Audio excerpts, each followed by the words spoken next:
سبحان الذي أسرى بعبده ليلا من المسجد الحرام إلى المسجد الأقصى الذي باركنا حوله لنريه من آياتنا إنه هو السميع البصير.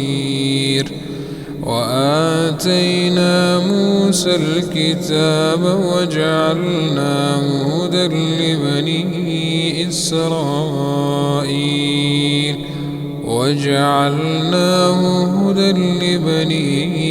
إسرائيل ألا تتخذوا من دوني وكيلا ذرية من حملنا مع نوح إنه كان عبدا شكورا. وقضينا إلى بني إسرائيل في الكتاب لتفسدن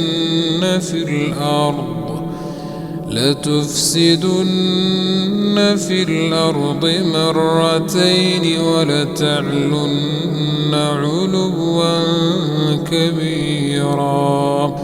فإذا جاء وعد أولاهما بعثنا عليكم عبادا لنا أولي بأس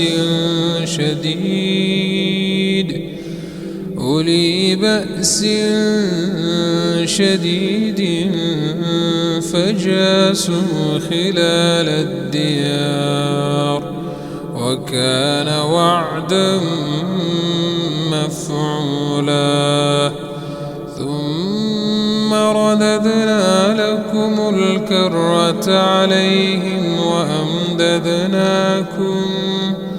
وأمددناكم بأموال وبنين وجعلناكم أكثر نفيرا. إن أحسنتم لأنفسكم وإن أسأتم فلها. فإذا جاء وعد الآخرة ليسوءوا وجوهكم وليدخلوا المسجد كما دخلوه أول مرة وليتبروا ما علوا تتبيرا.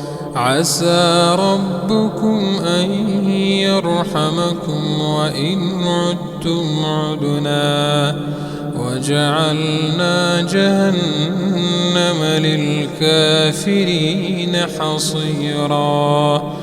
إن هذا القرآن يهدي للتي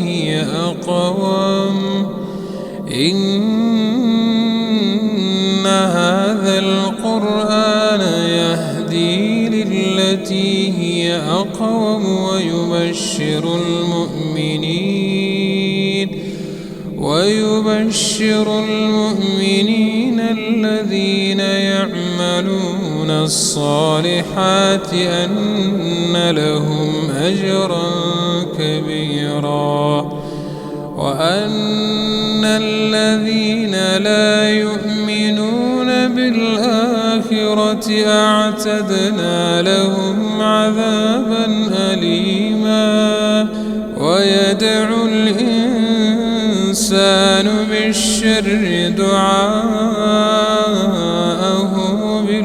بالخير وكان الإنسان عجولا.